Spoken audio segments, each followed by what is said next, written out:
All right, gentlemen, thank you so much for joining us at HDA Lounge Life. We're pretty stoked to have you guys. I'll be honest with you. You were probably the guest that I was looking forward to most having on the show. And I'm sure everyone will realize why here as we get to talking. So, gentlemen, please introduce yourselves to everyone. Go ahead, Bill. All right. I'm Norman, co-owner of the Cigar Vault Oakdale. Very important, we accentuate the Oakdale. Yeah. I think there's 75 different cigar vaults around the country, right? Yeah, that's right. Hi, I'm Miguel. I am also a co-founder of the Cigar Vault Oakdale. So Oakdale, Pennsylvania. You guys are about 45 minutes outside of Pittsburgh or so? 15 actually. 15? 15 without traffic. Oh, okay. Well, I must have hit the traffic every time I've tried to go to Pittsburgh. So, dude, your guys' lounge is new, but man, it's a freaking awesome time. Every time Andre and I are up visiting you guys, we always have an absolute blast. Whether it's myself and Andre, myself and G, whoever it is, we're always up here and we're always having a good time. And you guys have done an amazing job of creating a really cool, warm atmosphere. So tell us a little bit about the lounge. And then we'll dive into your stories about you guys. Go ahead. We're about a year old now in September. We have a very welcoming lounge, we're very friendly to anyone and everyone. So we want to break that stigma of the apprehension of someone new to cigars coming in and just being intimidated by mug faces and stuff like that. So we wanted to make it as welcoming as possible. We did that with the decoration and the lighting and the placement of the furniture.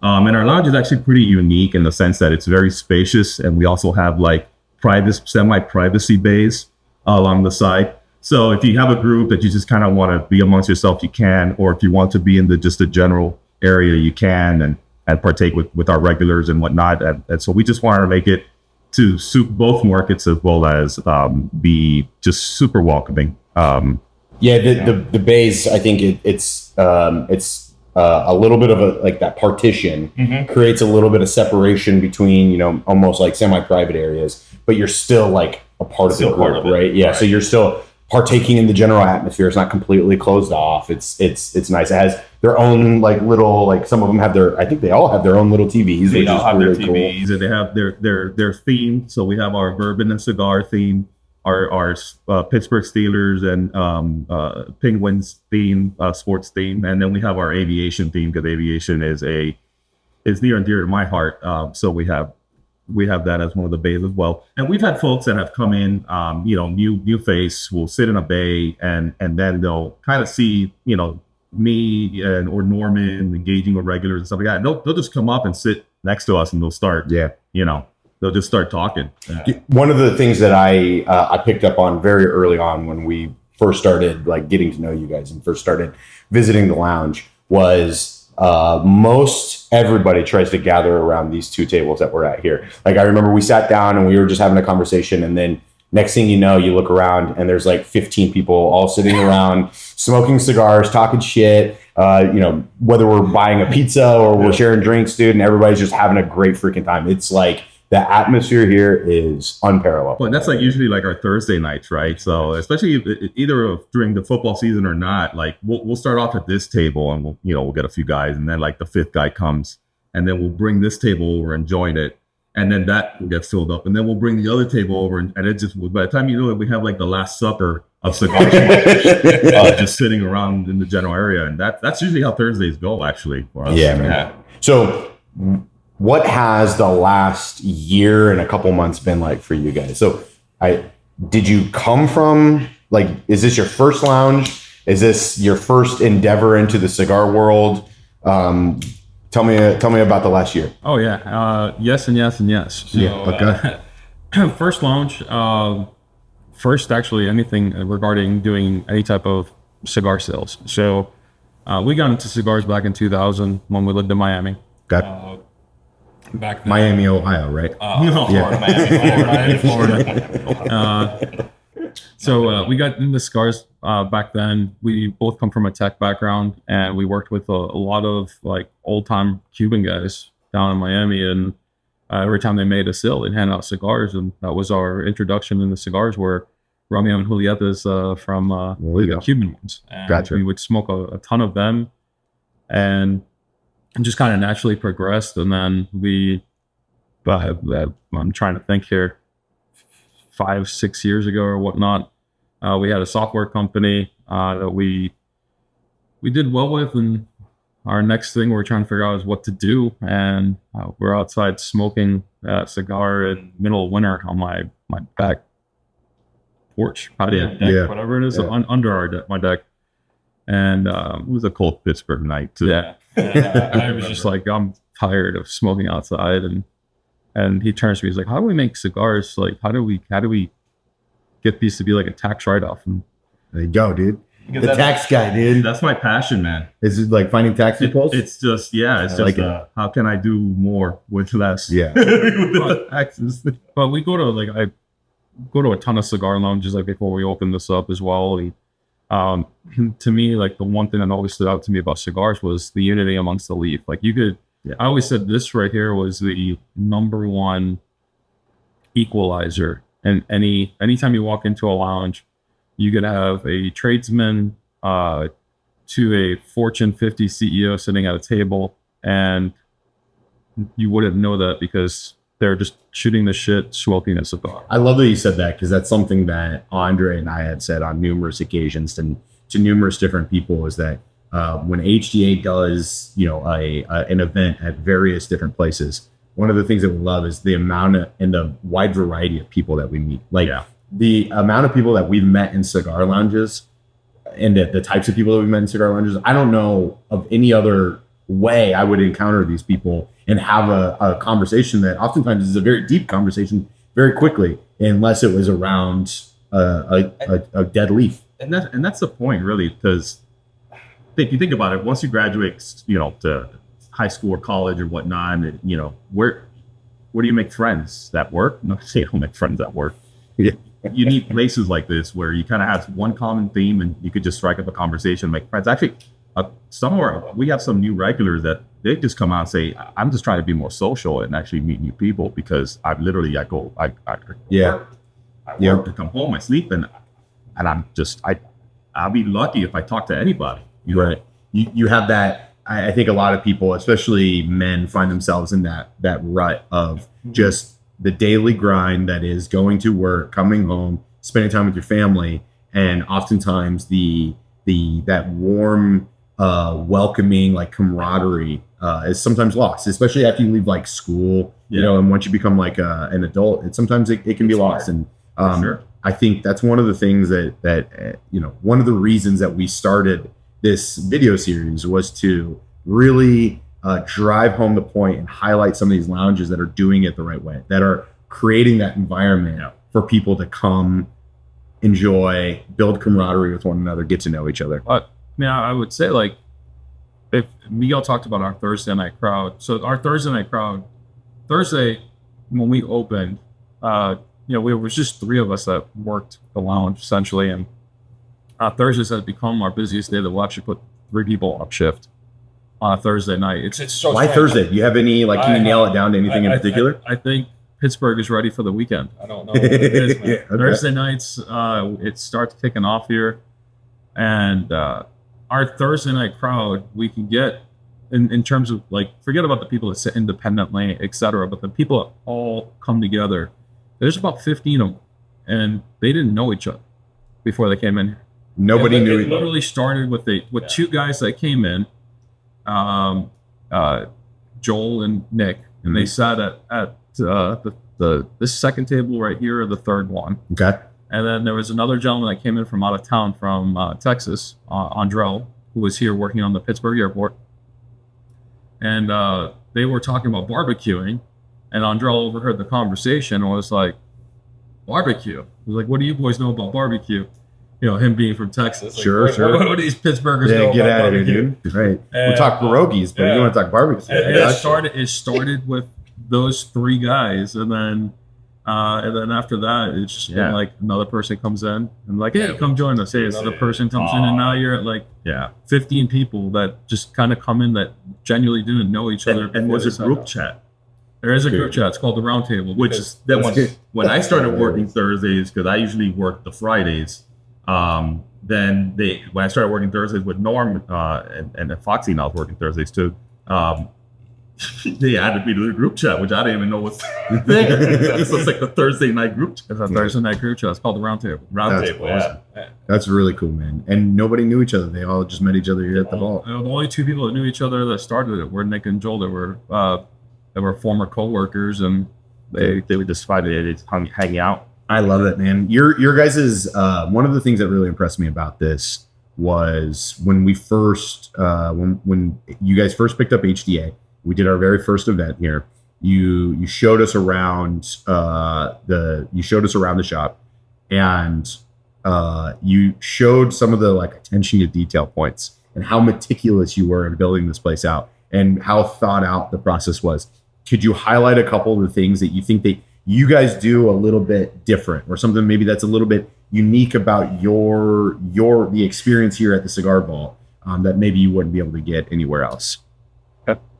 oh man, A good question.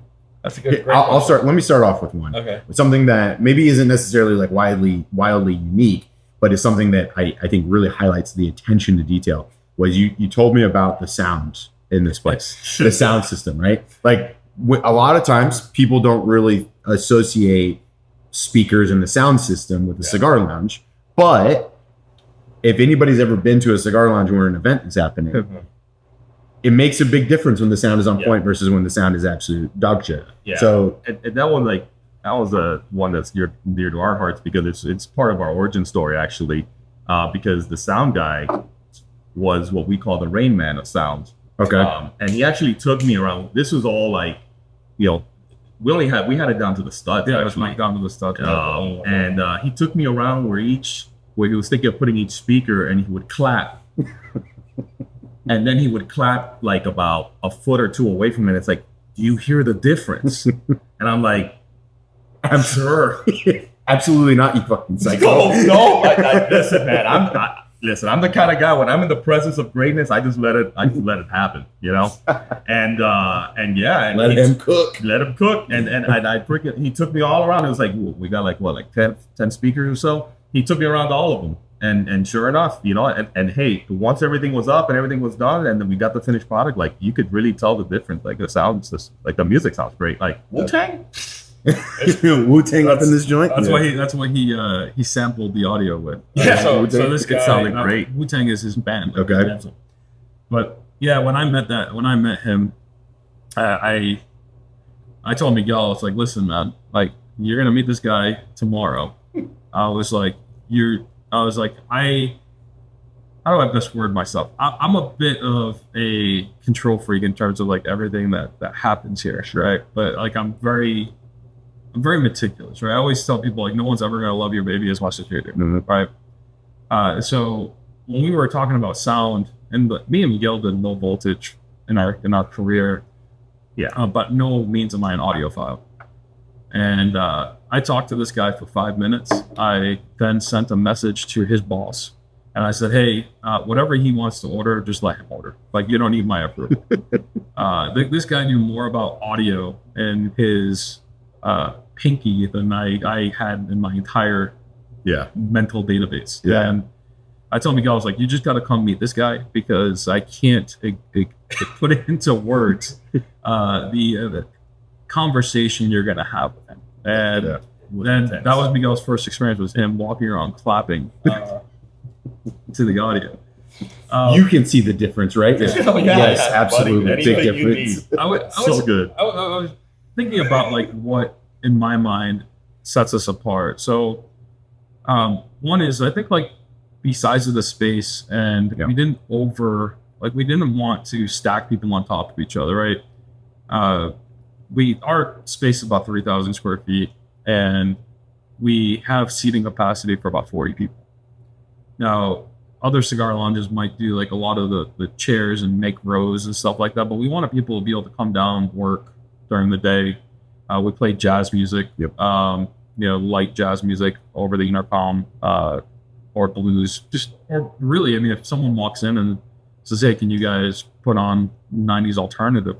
yeah, whatever. We'll put on whatever people want to listen to. It allows them to work. We have Wi-Fi, but I think not overcrowding has been a big thing. You can have a conversation here, conversation at that table, and you're not just like talking over each other. Yeah, you guys have different types of seating too. So you have like the bays, you have the round tables here in the middle. You have little almost like breakout tables. You have a couch that sits in front of the TV. It's really nice how you've kind of created it. The chess table. The chess table, right? And I'll say that every time that we've ever done an event here, like everybody ends up moving all the chairs around to like hang out with one another. And so I agree with you.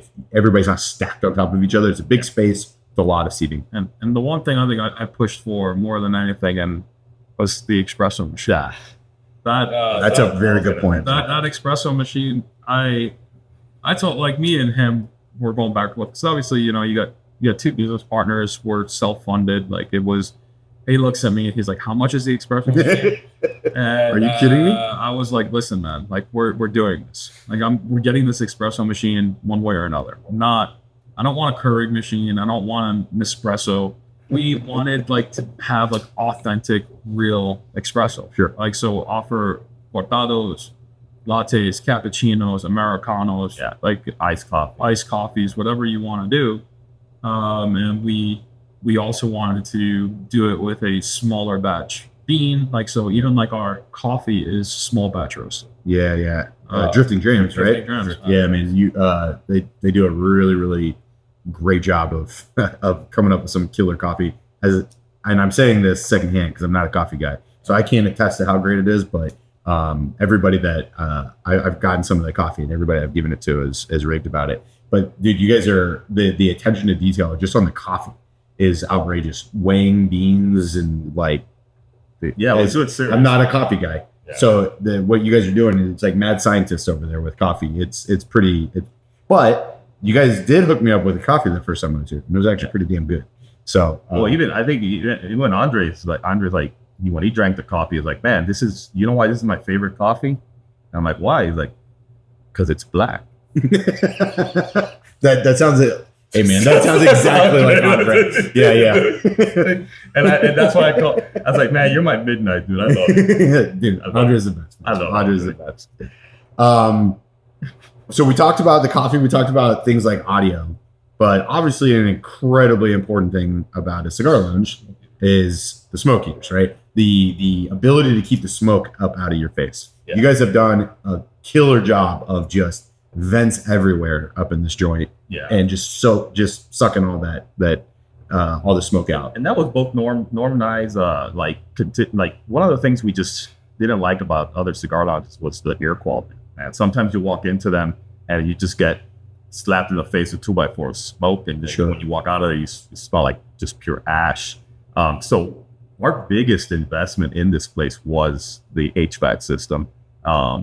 Like I said, we have seven smoke eaters, and then we have like the three exhausts. Wow. And then the exhausts are like jet engine exhausts. So like we turn them on and we turn the smoke eater, it like feels like your shirt's gonna come off. It just sucks the atmosphere right out of this place. Plus we use carbon filters mixed with what's it called? Laboratory grade clean room filters in our air AC. So as even the smoke goes into the intake of the air conditioning, it gets cleaned and filtered out as well when it comes back in. Wow. So we super engineered it. I mean, yeah, it makes a big difference. Like coming in here, like right now, I mean, the ventilation is great and you don't even have it on. Yeah. So like, we don't have it on because for the sound, but it'll clear this up in seconds. Yeah. The last thing I want to talk about is specifically focusing on like different aesthetics of the lounge is your humidor. The humidor is the vault is pretty money. You guys have obviously dedicated a lot of time, a lot of effort into expertly curating your humidor. You don't have the biggest lounge, the biggest humidor, but everything that's in the humidor has a reason as to why it's in the humidor, right? There's not a space filler. There's not just something that's just sitting. Like there's a reason that you could tell there's a reason that everything is in the humidor. You've optimized the space that you have and you put it to use So yeah, kind of tell me a little bit about what your focus on the humidor is. Boy. Yeah, I essentially I'm gonna give you the real story behind it. Okay. Because when I ordered No fake stories here. no fake stories. I like it. The real story was I ordered and did the initial order on everything I love to smoke. Okay. Like that was like me and him smoke very similar brands. So I'm a big boutique guy. Yep. Prior to opening up the lounge, I love boutique cigars. Went down that rabbit hole. Even though you were in Miami. Yeah, unfortunately. Yeah. So went down the boutique rabbit hole. And when I did the order, I just ordered everything I liked. And everyone was like, why are you going boutique? I was like, because if this fails, I'm going to have a lifetime of shit to smoke that I absolutely love. That's been a reoccurring theme in everybody that we've talked to, and even us. Yeah, same thing. And then you better put what you enjoy forward, because dude, it'll shine through versus just what you think other people may like. I mean, and that was our initial order when we opened it up, right? So like, I mean, I hadn't had HDA when I opened up, but I had brought you guys in prior to us even opening, because John Aldi sent me a sample. He's like, dude, you got to try these. And I literally lit it up, and 5 minutes into it, I placed an order because I was like, this is fantastic. It was a Veil Mutiny I lit up. Absolutely loved it. And I ordered it. And then now that we're a year into it, it's slightly changed. We phased out some brands that just weren't moving, that we didn't have. But now bringing in brands in, the selection curation is a little bit different in terms of like going back to like the thought of what we have. So when we evaluate brands, typically we'll get 3 samples that we'll smoke at least. One for me, one for Miguel, one for Johnny. Johnny, the store manager. Not yet. Okay. And we all will smoke it. We don't talk about it. We typically don't even smoke them at the same time together. It's just like, hey, drop this off for you. Check it out. Let me know your thoughts. And I'll collect everyone's opinions on it, and we'll kind of see what we get out of the cigar, what we enjoy. And then I ask everyone the same question. It's like, what would you pay for it? Because when I give them the cigar, I never tell them what it cost. Mm-hmm. And it's like, what would you pay for this? Right. And if let's just say that the cigar cost $12, and if they tell me, I don't know, $10, well, I still might bring it in if it's $2 off. If the cigar is $16 and they tell me $10, I'm like, yeah. And the consensus is it's a $10 cigar, but we may pass on it. Sure. The other thing that we go through is if we already have a brand in here that we absolutely love, is this cigar too similar to that brand? And is it competing at the same price point? Because the last thing I'm going to do is, like, every brand we have in there to me is a partnership with each other. Right? Absolutely. So we have a partnership with you guys. You guys have a partnership with us. The last thing I'm going to do is bring in a cigar that's very similar to, flavor profile, size, etc. of a Veil Mutiny, and it's $3 cheaper. Like, I'm not going to kneecap you guys out of that. So we try to bring in a variety of different flavors, different sizes, different price points for people. And it's not to say that I don't have a similar cigar of Veil Mutiny that might be $9 or something like that. But it's different enough that that those people that enjoy Veil Mutiny are going to stick with it. Yeah, you're not pigeonholing yourself and just bringing in very similar brands to one another that are very similar flavor profile. You're spreading the wealth. You're getting a different wide variety. I think the idea is that no matter who comes in here asking for a cigar, you feel like you have a cigar for them. Yeah. Right. No, that makes complete sense. I mean, your attention to detail in humidor curation is super, super apparent. I would say that probably one of the most meticulous, well thought out humidors or lounge experiences that I've ever been in. And I mean, you guys have absolutely have built something to be proud of. And even where the tobacco's from, right? So we try to make sure we don't too much of the Nicaraguan versus Dominican versus Peruvian. So we also try to keep that so that if somebody's looking for a Dominican, hey, we do have certain flavor profile. Yeah, we have it. Here you go. Sure. Gotcha. And even tobacco quality as well. Like, part of our evaluation when we do samples is we grade internally the tobacco to like what we feel it is. Like, is it under fermented? Is it green? Yeah. We just go through a different set of processes. And then we also, I mean, unfortunately, we do, because we are boutique, right? So a lot of the time, that you're not going to ask a bigger brand, right? You're not going to go to Drew Estates or LFD or whatever. You know, we're dealing with a really, really micro, small batch companies. It's like, where are these made? Like, I care about the farms that the tobacco comes from. I care about, you know, who's processing the tobacco, what factory they rolled at. Sure. Because at the end of the day, because we are boutique, we provide a true boutique experience. You walk in that door, you're greeted by one of the staff members. We walk you into the humidor. Yeah. And, you know, everyone thinks like, oh, you're walking them in the humidor for, you know, theft protection. No, we're walking them into the humidor to educate. Sure.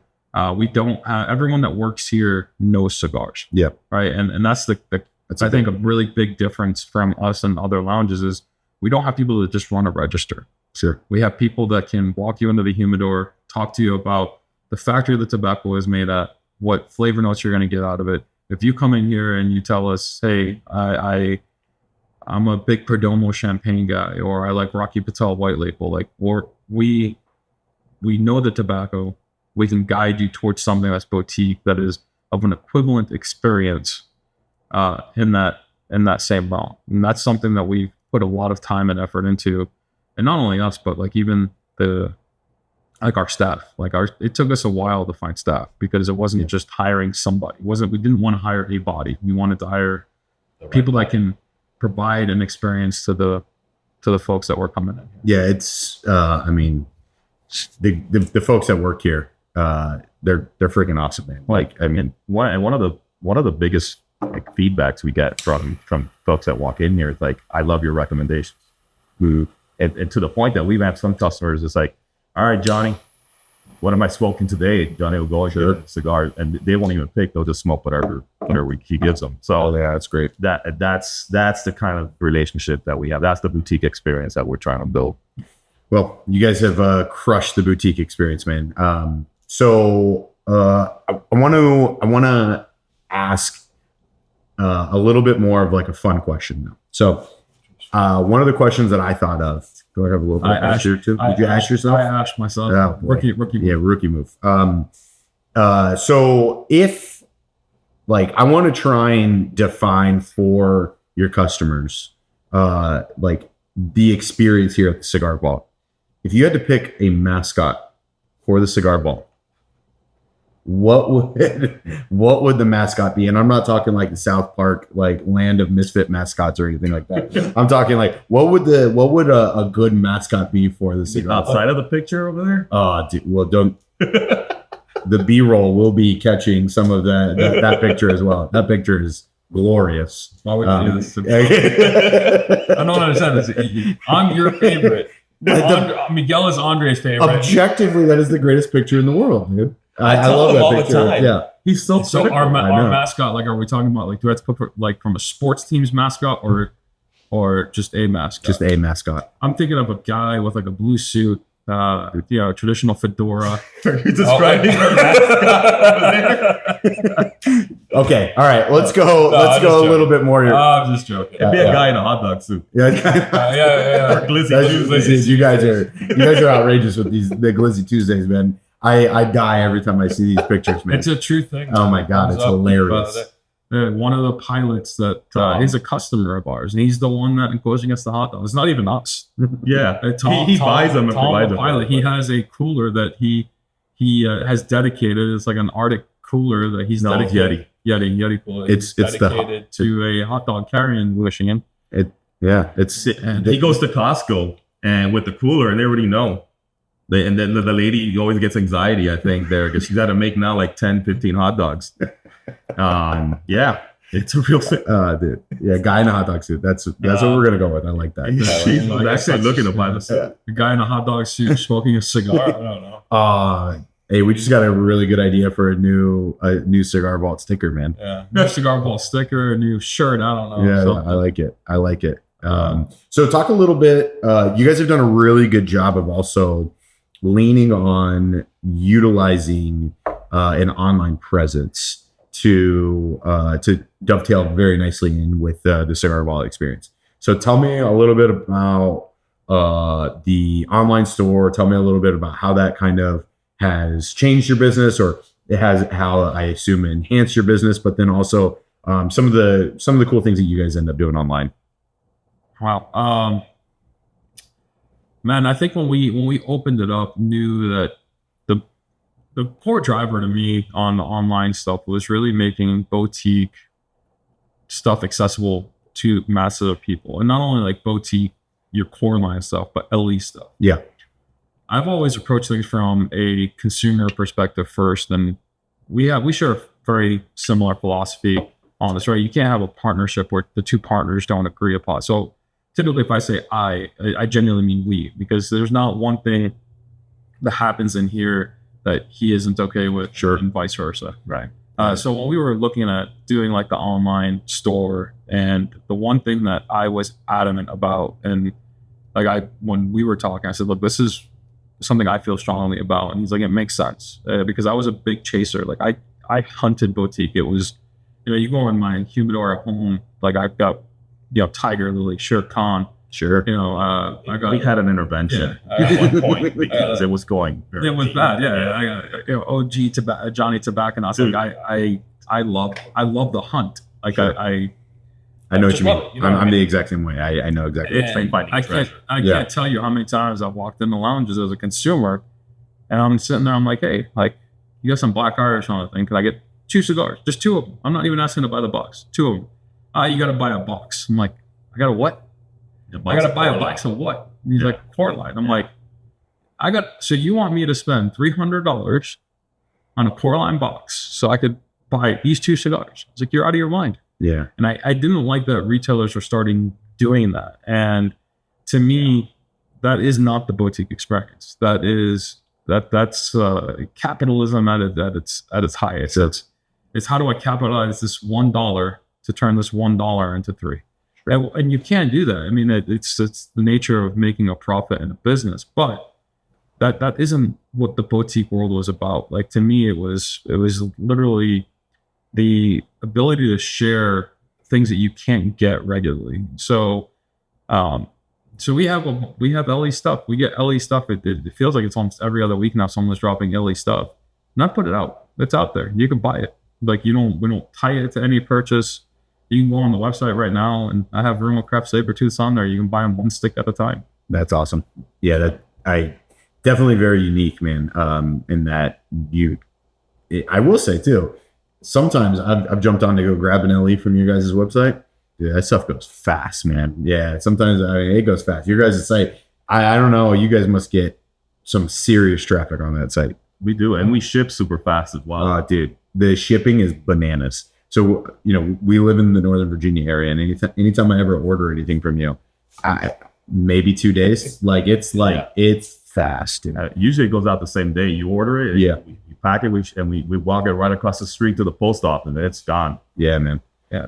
At a certain point, you guys are gonna have to get like a shopping cart in order to get all the packages out to their. Well, we have you got a bin. Okay. I'm saying you guys have been like the post office. Like they saw us carrying over. They gave us a smaller bin, then we filled 2 of them up, and then they gave us like this big blue one, and we're supposed to like on the bid is make sure you return it. And they're like, dude, you guys just keep it. You guys are doing it. We walk over every morning, drop stuff off, and then when the second shift comes in, we ship twice a day.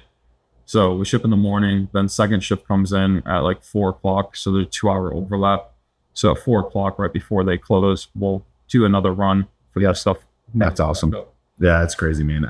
It's always very fast. It's always very packed well too. That's the other thing is you can tell that you guys do a really good job of packing the cigars, man. It's a phenomenal experience for somebody that doesn't live close to you guys. It's nice to be able to still be able to. I mean, we're like 4 hours away, but it feels like you get that personal touch, even though you're and the unique thing is our inventory online reflects the inventory we have in the humidor. So it's right. So it's not different. Yeah. Right. So and that's kind of why as orders come in, we pick them out just to make sure that that somebody doesn't grab it and now we're out. Yeah, you're like walking into It can happen. I mean, if we get an order that comes in, it's happened in the past, and we don't pack it, let's say within the first 30 minutes that it comes in. If someone walks in, it's like an LE cigar, and you got 2 of them left, and they buy it off the shelf, and you go to pack the online order, you're like, fuck. So then trying to call the customer, and it's like, hey, listen, like we sold it, we could refund you like the money for it, or we can swap it out. And anytime someone says, hey, swap it out, or even if they tell us to refund it, man, we'll throw in a couple of extra cigars in there as like an apology. Yeah. Or sometimes Norm will go into his treasure trove humidor. I do. It'll grab something super special and send them off. Dude, the treasure, I've been on the receiving end of a special treasure or two. It's wild, the stuff that comes out. That's crazy. So on the website, you guys have a Cigar of the Month club. Yep. Tell me a little bit about your Cigar of the Month club, because I know it's a very common thing to have a Cigar of the Month club. A lot of places do. Really, really cool experience. A lot of people have multiple memberships because of the wide variety of cigars that they receive. Yeah, so we have a standard offering that's called our Dividends members or Dividends Club.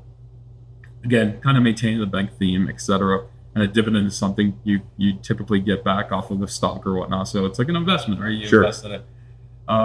It's $65 if you pick it up. 73 shipped is what it comes out to be. Yeah. And essentially, we don't say you're gonna get 5 cigars or 3 cigars or whatever. We get you the maximum amount of value you can get into that box. And most months it's truly 7 cigars. We've had a month that's been 11. We had Crown Heads did a takeover on the box where we shipped out 11 Crown Head cigars. Wow. In that box. And some that you couldn't even find anymore. For our 1-year anniversary, which just happened in September, that box had 7 cigars in it. It had a Veil Mutiny in that box, amongst with 6 other cigars in there, and it came with an ashtray, a cutter, and a lighter. Wow! That it truly is a dividend. It's something that we can do to give back. Now, obviously, that was our 1-year box, right? So not every box is going to come with 3 accessories in it, but I say that, but then I'm looking at this current month's box, and it's coming with another something special. So that's awesome. We try to support small businesses if we can. We did drifting drives 1 month in that box. Yeah. I remember hearing about that. It's pretty cool that it's not necessarily just cigars, which is I would say the standard, but you're also adding in other little pieces of you guys, of your lounge, right? And you're including other little things that the guys here really enjoy for all the Cigar Vault fans that are spread around the country. And when I say that, I truly mean spread around the country. Yeah. Like the amount of people within DAC in particular that are just all around the country. I mean, it's pretty special to see, man. Your guys' 1-year or the DAC anniversary that you guys hosted here was freaking incredible. I mean, we're honored to be a part of it. I always tell people it's our 1-year opening and then our DAC 1 year. I said it's the greatest shit show you'll ever. Because it genuinely is a group of. I always say you can have 50 professional smokers in here. Like, what is professional smokers? So, like, you don't understand. Like, just a bunch of heathens. We will fill up our entire ash can in that event. Just with people smoking. It's like chain smoking cigars. I turned to one guy like, how many cigars you smoked today? It's like 15 on the 15 cigars. 15 was the record that I found at the desk. Dude, I saw guys double fisting cigars. That's the only time I've ever seen people double fisting cigars. They're fucking hard. They're doing competitions. They do. One of them is the longest, so they'll do like a longest smoke competition. So they'll light up like a little like petite Corona or something and see how long they can smoke it for. So to prevent them from puffing on it too much, they lit up a second cigar. So they have the petite Corona going, and they'll hit it here, and then they're just smoking this other cigar casually. And dude, that's hilarious. It's that's funny, man. Also, the dividends box, they also get a discount code that they can use. Yeah, so there's that's the point. There's a standing discount on the website or in person. If you're a dividends member, you get it at a minimum 20% off. Wow. And then in person and online. And then once a week, when I remember, or I get in trouble, Abigail. That it just happened. I said that. I sent out an apology letter last week. I made up a book. Forgot to send out an email. So they'll get an email, and we might like highlight 3 brands that they can get additional savings on top of the 20. Nice. It's all about getting new brands into people's hands. Oh, dude, it's been you guys have been huge in helping HDA grow. I mean, for that exact reason, getting it out to the masses. The amount of people that I have met here at this lounge that have said, "Oh yeah, man, I had never heard of you guys. and then Norm, Miguel, or Johnny, or Matt, or, somebody has put your cigar in my hand, and now I'm like addicted. Yeah, right. Like that type of stuff is really, really cool, and that's that personal, that boutique experience, right? And I really dig it. So talk about some of the events that you guys, and some of the things that you guys participate in, some of the events either that you hold here at the shop or some other things that you guys do beyond just the normal everyday Cigar Vault experience.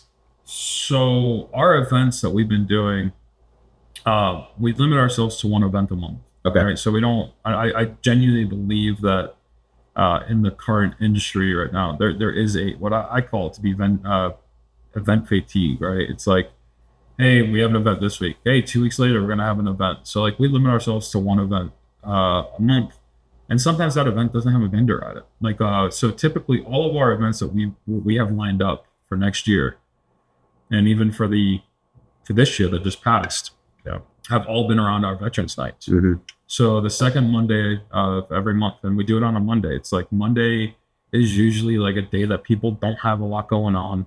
Just you're back to work. You're kind of like, you want to relax because Mondays usually suck at work. Yep. And we maybe go somewhere and watch football. Right. Yeah. Watch football. So we do a Veterans Night the second Monday of every month. Okay. And that Veterans Night supports Hero Support Heroes, which is a nonprofit here in Oakdale, as well as the Oakdale VFW. So the commander from the VFW comes here.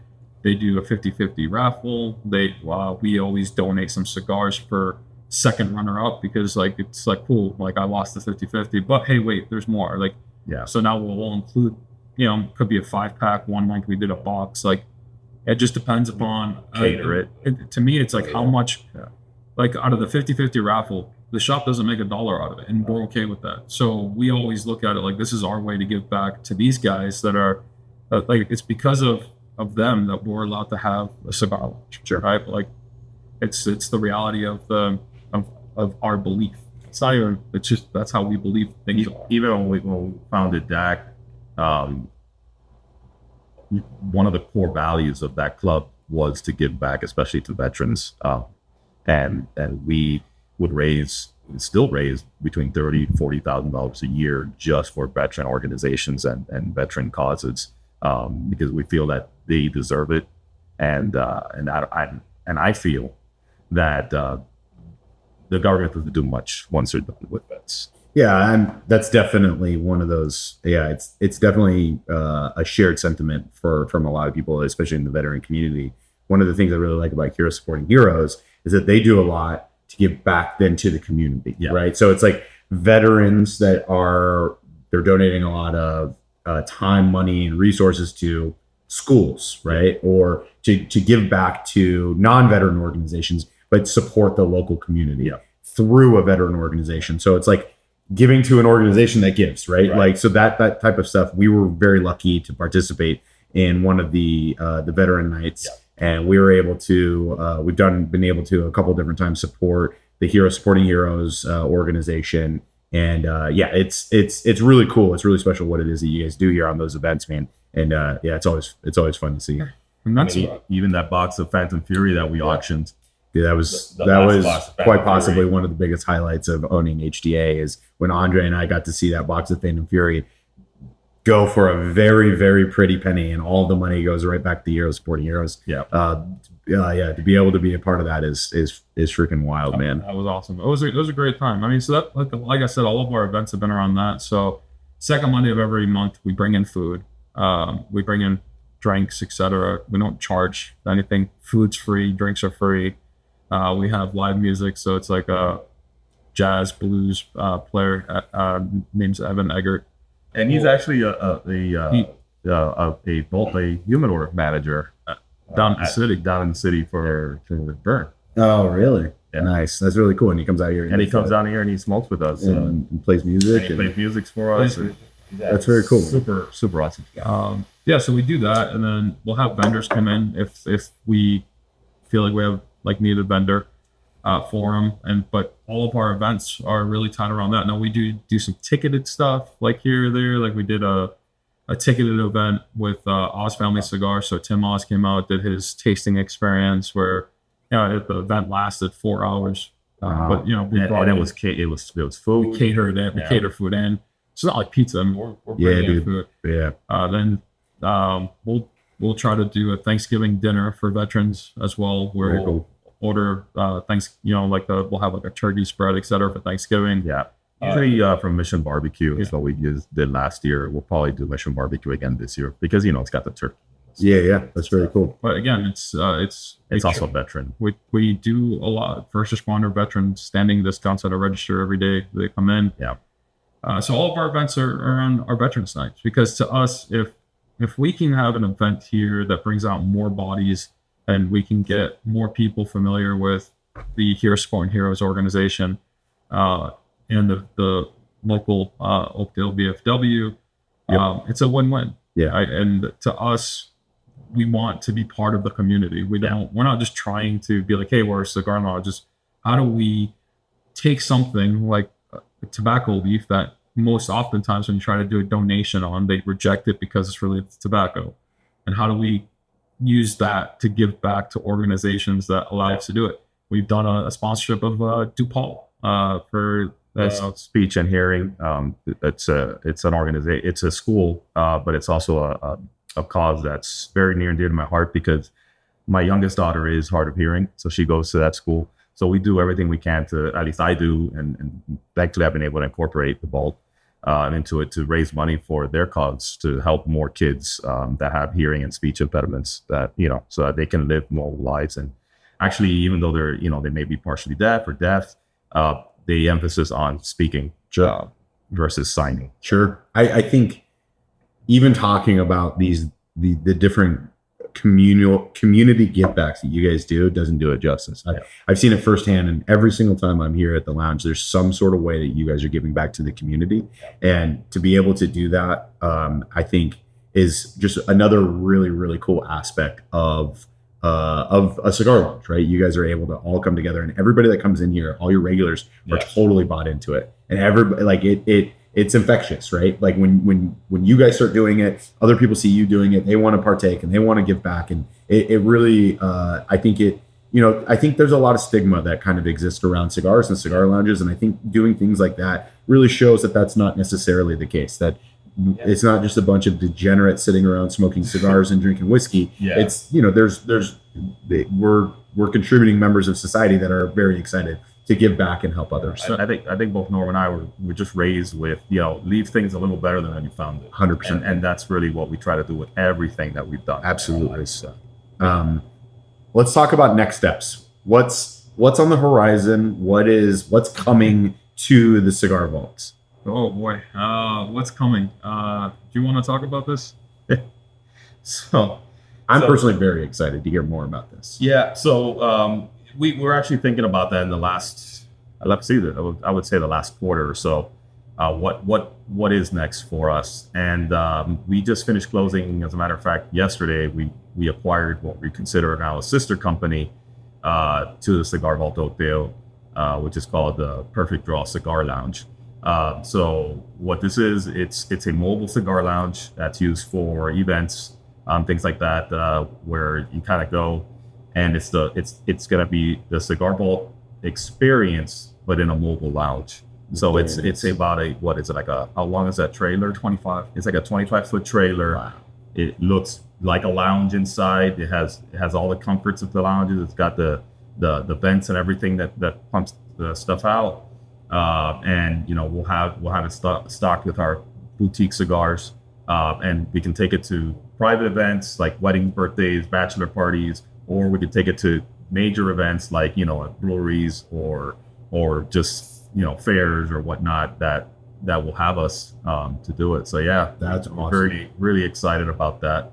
A mobile vault, man. That's gonna be sweet. I'll have also an outdoor sitting area with us. So, we got the couches, the leather couches inside. We have leather couches that go outside on it. We'll have like a canopy. We can do string lights. It's everything short of a bathroom. It's pretty much a mobile experience. That's very cool, man. So that's awesome. So that's going to be coming to fruition at the end of 2025, it sounds like.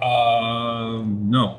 Oh, okay. We Okay. actually have our first event on October 18th with that thing. All right. So by the time this airs, you guys will already be up and running. Yeah, we That's going to be so cool. booked at Icy Light. Shout out to Iron City. Yeah. Icy Light Distillery. If you know, you know. Yeah, that's right. So they're doing their own pits. That's like a local distillery meet up. So Okay. it's all of the local distilleries that are in Pittsburgh. So Icy Light, obviously, is by far one of the largest ones that we have that does beer. And then you'll have Liberty Pole will be there, which does whiskey.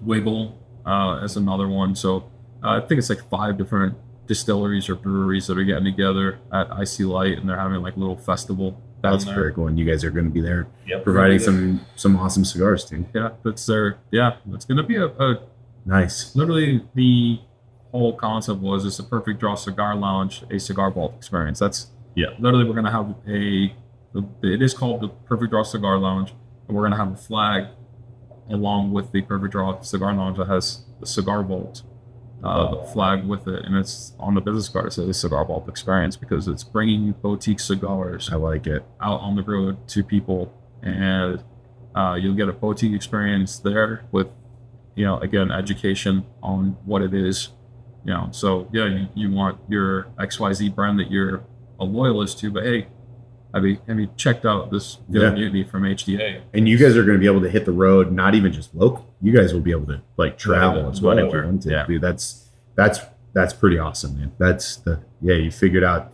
You guys are really figuring out a way to bring the Cigar Vault experience beyond just the local area, whether it's online or whether now it's mobile. Or I mean, you guys are really becoming a destination. Yeah, and it's like Norm said, like it's really also about the education behind it, because we love talking about the leaves, the stories. I mean, that's what cigars and to us is what it's about. So being able to go out there and reach new people and just bring them into that curiosity and just hear these stories. I mean, that right there is worth it at all. I'm really excited for you guys, man. I appreciate That's really fun. So what else do you have? What are some other cool one of projects our you have? big things that we have coming up? This is going to be a if you know type thing. We are actually getting a Stolen Throne store exclusive. So it's not like a one-off run from Stolen Throne. It's going to be a Stolen Throne core line that's a store exclusive to us. Very cool. That by the time this airs, actually should be here in the store because we're supposed to have them in hand in the first week of November. Can you tell me a little bit about the cigar? Absolutely. Because Stolen Thrones, Lee's the man. Lee's awesome. And Lee's a really good people. If you haven't had Stolen Thrones, you need to fix yourself and go have a Stolen Throne cigar. So the fact that you guys have an exclusive is pretty freaking awesome. It's so the cigar's called the Lost Ledger. Lost Ledger, okay. Again, it fits both of our brands. Phil from Stolen Throne helped us with the band design, so it fits their theme, their branding. The Lost Ledger fits the big theme that we have. Yeah. The chain is broken on it, so it's like the ledger's been stolen. I like it. Right. Or it's been lost. Yeah. So you have like that whole theme on there. This cigar was originally a cigar that we blended for Dirty Ash community. Okay. So it was myself, Miguel, Mike, and Charlie from the Dirty Ash community. Those are 4 Evans from that community. And we flew down to Nicaragua with Lee, and we're at Real House for a week, and we blended the cigar. And you guys each picked a piece of the cigar, right? That was the idea? That was it. The 4 of us went. We each kind of picked a different part of the cigar. I will say I have not smoked the cigar yet. I haven't tried it yet. I don't know the makeup, but I'm just gonna take a wild guess that if you, Norm, got to pick the wrapper, it's a Mexican San Andreas wrapper. Yeah, that's correct. Is it actually? It is. Yeah. So that we'll that's talk awesome. We'll give you a quick rundown of how it went down. So Lee, give him credit, man. I mean, this guy brought in 4 people that just love cigars. We're cigar nerds. Yeah. And let us gave us free reign, man. We sat down with Leo, one of the master blenders at Real House. I mean, we sat down with Real House as well. Yeah. And they kind of just let us do our thing. I mean, Lee was there kind of overshadowing it, but he would not give his input on anything we were doing with that cigar until after we all gave our input, and he would kind of tell us whether we were trying to kill people with how strong we were trying to make it, or if where the blending would go. I will say the first draft of the cigar almost killed me. It did. It did. That's actually my favorite story. So the way the cigar went is like Charlie really wanted Ometepe in the cigar. Sure. Big Ometepe guy. Mike is a diehard Pennsylvania broadleaf. Miguel went with Jalapa because it's a great combination. So you had like all of that, and then the San Andreas came in at the end because I was saving my chip to cash it in at the right time. Yeah. Lee, because obviously Lee and San Andreas is a very protected rapper frame. So we went through the whole exercise, and we smoked in the iteration. Me and Mike took the smoke of this thing, and I mean the crystallization on the Pennsylvania broadleaf was kicking. It was awesome. Me and him are you're smoking the little quick roll on the table. And I think this is the one. This is it. This is phenomenal. And then Miguel takes a puff of it, and I felt like his soul left his body. I did have an out of body experience at that point. And hello, darkness, my old friend. One of those. Pretty much. It's like Casper the Ghost, like just exiting your body. It's like, wow. Look at these people out there. So after we saw Miguel's soul leave his body, we're like, I think we need to tone this down a little bit. So we removed some of the Pennsylvania broadleaf, and left it in a little bit more of the final third of that cigar, and then leveled it out with a little bit more Jalapa and some Condega Viso. Yeah. Oh man, I'm excited to try this thing. So we did an actual run on that last year.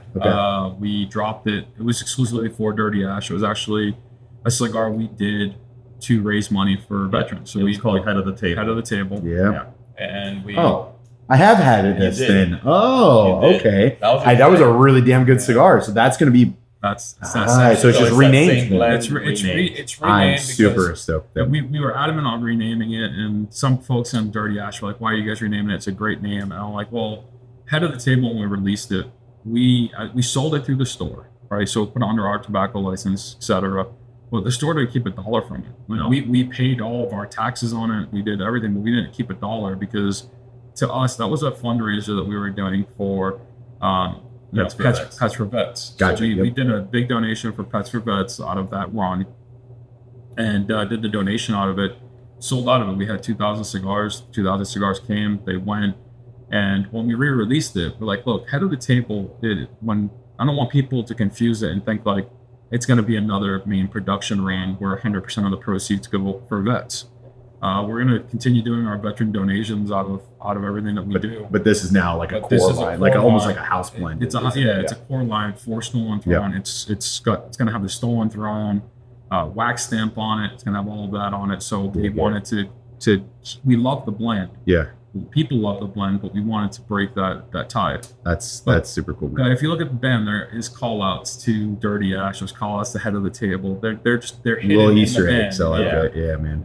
Dude, that's really cool. I really greatly enjoyed the one Head of the Table I was able to smoke, and I'm excited to be able to come and pick up a couple bundles once it's finally out, man. That's awesome. And we went through like 7 iterations of that cigar before we all came to agreement that this is the one. This is the banger. Yeah. Dude, that's awesome. That's great. I'm really excited to give that one a try. Anything that comes out of that factory, I'm a big fan of, and Lee and the bunch, they know what they're doing, man. So excited to give that a try. Okay, so I want to ask you guys a couple completely off-topic questions. I did not prepare you for this out of on purpose, because this is one of my favorite questions to ask, not even just on this podcast, but just in general. So a lot of people ask a desert island cigar. Got it. Everybody's got their desert island cigar. Which, by the way, if you want to just quickly, what is your desert island cigar if you had one? Ooh. Don't say anything HDA. You gotta pick. Crook of the Crown. Crook of the Crown. I mean, it's hard to say no to that. What would your desert island cigar be? You got to be quick. I know what this is. It would be the Brûlé Blue. Yeah. Yeah. Okay. I could smoke the Brûlé Blue anytime. I dig it. Okay, so the was that the one you were thinking? Nope. Oh, Jesus. I was gonna go with an Opus. Oh, the angel share. The only thing is, man, like, I love the angel shares, but fuck, they're expensive when you smoke them. Hey, if you're on a desert island, what do you spend Yeah, your that's a money good on? point. Yeah, Yeah, it costs us All no. right. So angel That's share is always near and dear to my heart. So, in line with the desert island cigar, though, I want to talk about one of my favorite questions: a desert island meal. All right. So, I'm a big fan of asking this question. You're on a desert island for the rest of your life. You can only eat one meal. That's all you get for the rest of your life. Nutritional value has no bearing in this. We'll assume that it's everything you eat is of the same nutritional value. You get to pick one entree, two sides, one dessert, one drink, and water. You already have access to water, so don't pick water as a beverage. Where are your guys' heads at? Oh boy, it's just tough, man. Okay. I hate you for this one. Yeah. I purposely didn't. The inner fatty in me right now, it really wants to struggle with you. Dude, go hard, man. Because I'll tell you, by no means is my answer even remotely healthy. But that's the whole point of this: is one food that you could eat for the rest of your life. One meal Would be Maggie's lasagna. Maggie's lasagna. Yeah. Okay, That's my wife. that's your wife? Okay, yeah. Okay, so her lasagna. That would be really funny if that he's picking your wife's lasagna. Yeah. Well, yeah, my I wife like doesn't make lasagna. My wife makes a good arroz perillán. I guess I could eat that too every time. that. Okay. So, man, I think I was gonna go with one meal, but I think I'd probably at some point need to get some actual additional protein. So I'm gonna go with the protein. Again, nutritional value does not I count. get it, but you know. All I right. don't want to be asleep every day on the desert island because I have to eat an entire thing of beans and rice. So, I think I would probably go. So my wife is Nicaraguan. I would go with like true Nicaraguan carne asada with like the fried cheese Let's go. and the cabbage slaw on top of it. Let's go. Yeah. And the Maduro. I just can't. I can't. Give me some Maduro Oh yeah. with the fried cheese and Dude, that case fritas. Oh, It's off the chain, homie. I'd Yeah. probably do that. Okay. And I again, right? One drink doesn't matter how fat I get. You go with some Nicaraguan cacao, Oh, dang, dude, you're going full Nika. I like it. dude. I dig it. I like it. I love it. That dig and then it. for dessert, we're gonna go off the wall. Probably like tres leche or That's not even. I feel like you're keeping with the theme here. I like it. tiramisu. Ooh, The tiramisu is had the other day from what was that bakery? My Sweet Lily.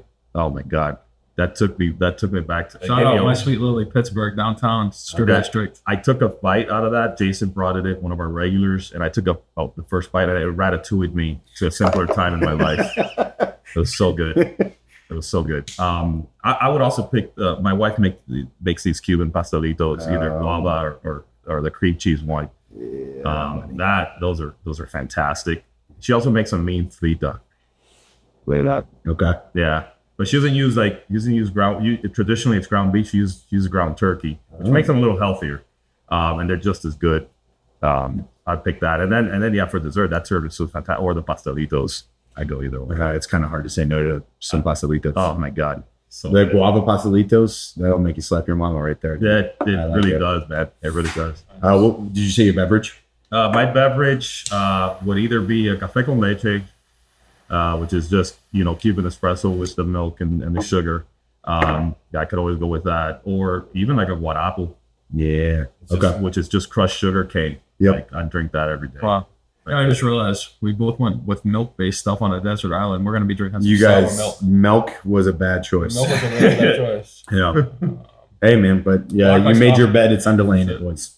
I drink it. I mean, it becomes cheese. A little cottage cheese. It'll never hurt anybody. Yeah. You're good. Gentlemen, it's been an absolute pleasure. Before we officially sign out, though, the question that I like to end each one of these with is, what is a challenge or something that you would pass on to people watching this, whether it's a consumer, another brand, or another lounge, that you would challenge the folks to, in order to make the cigar industry a better place? You talked a lot about leaving your community or the cigar industry a better place than when you found it, what is a commitment that you would pass on to others in order to make the cigar industry a better place? Let you go first. I mean, I would say buy local and don't smoke shitty cigars. Yeah, man. I mean, it doesn't get much simpler than that, in my opinion. Yeah.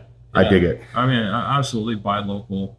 Buy small, buy local. Yeah. You know, at the end of the day, when you want to go to a lounge and you can't find them because they're not in business, because everyone's buying from bigger box Walmart style places, you're gonna miss them. And buy small, buy local. You know, even if you buy your big brands at a local lounge, you're supporting that local lounge. Look, man, the genesis for this whole thing was to ensure that we are preserving this right here and really putting an emphasis on the benefits of having an awesome lounge like the Cigar Vault, the mental health aspect, the camaraderie aspect, the ability to come in and again support your local lounge. I mean, this is something that is so beneficial for the cigar community. It's how Andre and I became big fans of cigars, whether it was sitting around while we were in the military, sitting around a smoke pit with a bunch of guys smoking cigars, or going out to a local lounge. This is very important. So promoting these types of businesses is near and dear to our heart. So I think you guys hit the nail on the head. We can't do what we do if it stop folks that buy from us. Yeah, I mean, you guys are doing it the right way. You guys, I'm very happy to consider you guys both very good friends. Obviously, been business acquaintances, but also very good friends. And look forward to another many years of the Cigar Vault, and really excited for the mobile aspect now too. So, guys, this is another episode of HDA Lounge Life at the Cigar Vault in Oakdale. Tell them a little bit where they can find you before we sign out. So you can find us in person. We're right outside of the city. We're about 15 minutes away in Oakdale, Pennsylvania. You could also find us online at www.thecigarvault.com. And then on social media at Cigar Vault Oakdale. It's at Cigar Vault Oakdale. At the Cigar Vault Oakdale on Instagram and Facebook. Yep. Perfect. Gentlemen, it's been an absolute pleasure. Sign off with you guys. Thank you. And remember, smoke HDA.